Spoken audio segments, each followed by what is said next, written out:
Hello everyone, I'm Wind Falcon, and this is the center of the multiverse, where the good, the bad, and the just plain stupid of crossover fanfiction is shown for your viewing pleasure. I know it's been a while since my last review, but finding crossovers that need to be shown to the masses are few and far between. After all, I want to show you guys something relatively new instead of digging through the oldie but goodie pile. I mean, the older ones have likely been read and raved about for the past decade or so. Anywho, today's pick is actually a challenge given to me by TrowaVidel, and you can find his information along with other pertinent things on the right-hand side of the screen there. This story is one of those that uses one of the most used and abused fanfiction fandoms ever. The reason why is because it can be crossed over with just about anything, and it's been around for the past couple of decades or so.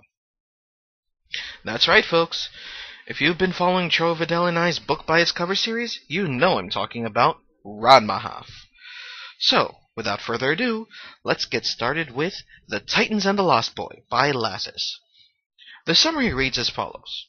A story about a boy, a girl, another girl, some heroes, even more villains, and a handful of martial artists thrown in for good measure. Follow Ryoga as he stumbles into a world of superhuman proportion. A Ranma and Teen Titans crossover unlike any other. Now, the summary is a bit silly, honestly, but at times, so is the story. The title's enough to catch my interest this time, but I like that you get what you see when it comes to the cover. What's amusing is that, unlike most Ranma crossovers, the main character is not the title character Ranma Saotome, but this time his best rival Ryoga Hibiki. Most pieces have him playing second string to Ranma, if he isn't the main antagonist. But this story really works out for Ryoga as a main character. 23 chapters, roughly 302,000 words. It appears long, but the story really draws you in, and never bogs you down on needless details. It was completed a couple of years ago as well, so there's no worries of reading a really good story, only to have it come up short if the author abandoned it. Now, I know that this seems to contradict what I was saying about looking for fics that were relatively new, but the fact of the matter is that the story is currently being continued in a really good sequel, but that's neither here nor there. That and anything I could have chosen from the oldie but goodie pile is about a decade old, so it still works out in the relatively new category. Yeah, I'm fishing. But anyway. And now, it's time to get down to the main nitty-gritty of the review, the 5 points. Once again, for those of you that haven't seen the first episode, these are setting, characterization, continuity, glue, and the MacGuffin. I'm not going to get into them in any real detail definition-wise, so if you want to learn more about them, check out the first video. Point 1. Setting. This changes throughout the story, but the initial setting is China. More specifically, the Bayankala mountain range near the area of the infamous Springs of Sorrows themselves, Jusenkyo. This is where a lot of the initial character interaction happens between Ryoga and the Titans. It really sets the pace for the story, and the settings from that point on happen in a nice little corner of America called Jump City. But I don't want to give away too much.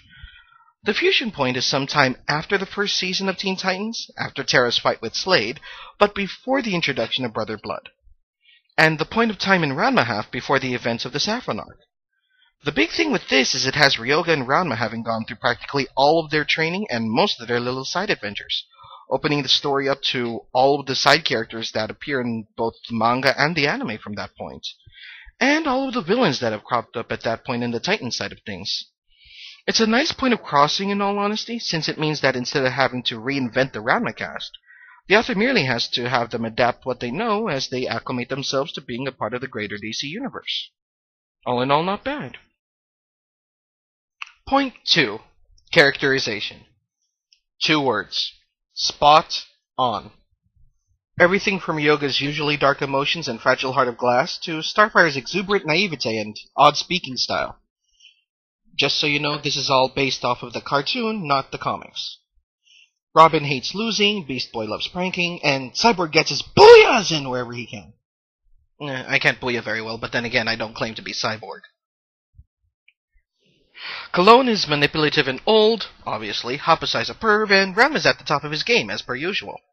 The main thing that really brings the characterization home is the glances we get into the minds of certain kidnapped characters that I shall refrain from mentioning for fear of spoiling the story too much. Needless to say, when you take a look at this story, and I hope you do, you'll find that everything you know about the Ranma cast outside of Fanon will justify everything Lathis did with them.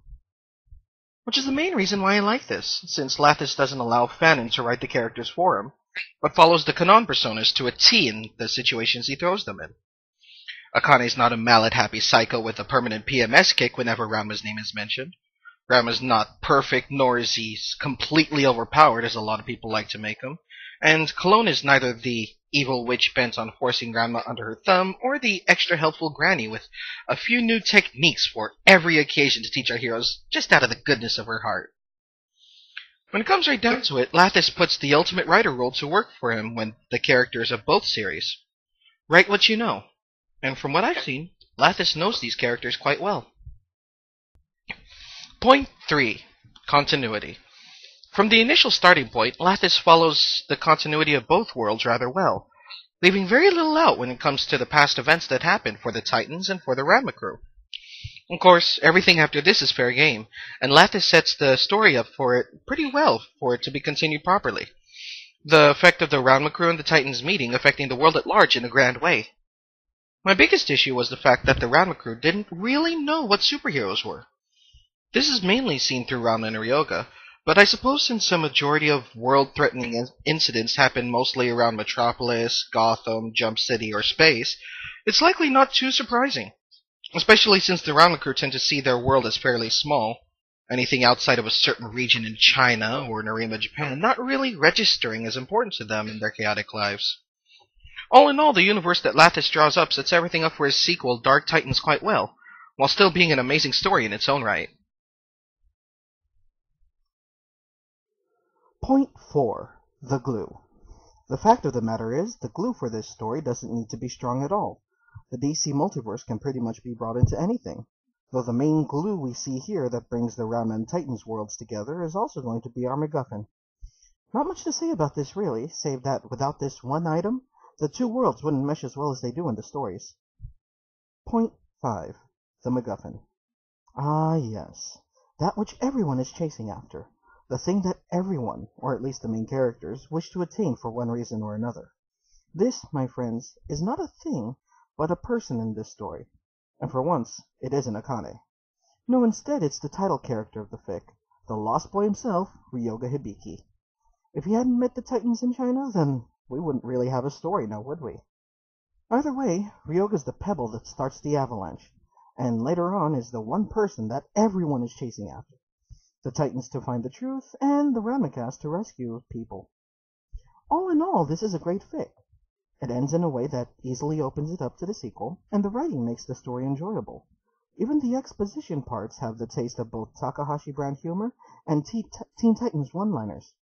Lathis really went all out for this epic read, so if you have the time and the inclination, give this story and its sequel a go. Both links can be found on the info bar on the right side of the screen. That covers another episode from the center of the multiverse. If any of you have a crossover that's good, bad, or just plain stupid, let me know in the comments with the link.